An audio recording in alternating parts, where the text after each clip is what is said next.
Praise lord. దేవునికి స్తోత్రములు. ఈ సమయంలో ప్రభువు మరొకసారి జ్ఞాపకం చేసుకున్న విధానానికి ఆయనకే కృతజ్ఞాస్తుతి స్తోత్రములు. ఈ సమయంలో ప్రభు మనందరితో మాట్లాడుతున్న మాట, ఏ స్థితి నుండి వచ్చితివో అది జ్ఞాపకం చేసుకో.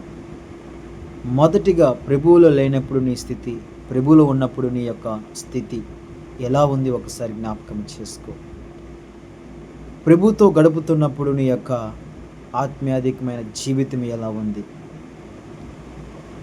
నువ్వు ఏ స్థితి నుండి పడితివో అది జ్ఞాపకము చేసుకొని మారు మనసు పొందు, ఆ మొదటి క్రియలను నెరవేర్చు. ఆదిలో ప్రభువును నమ్ముకున్న సమయంలో ప్రభువుని బాగా వెతుకున్నావు, పరీక్షించావు, శోధించావు, అన్ని విధాలుగా ప్రభువుకు దగ్గరయ్యావు. కానీ ఇప్పుడు నీ స్థితి ఎలా ఉంది?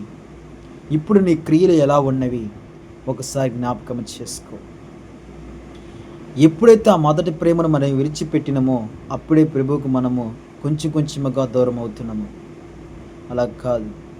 అందుకే అంటుండు, నీ మొదటి స్థితిని జ్ఞాపకము చేసుకొని నీ పూర్ణ హృదయముతో, నీ పూర్ణాత్మతో నీ దేవుణ్ణి వెతికినట్లా నీకు ఆయన ప్రత్యక్షము అవుతాడు. ఆమేన్.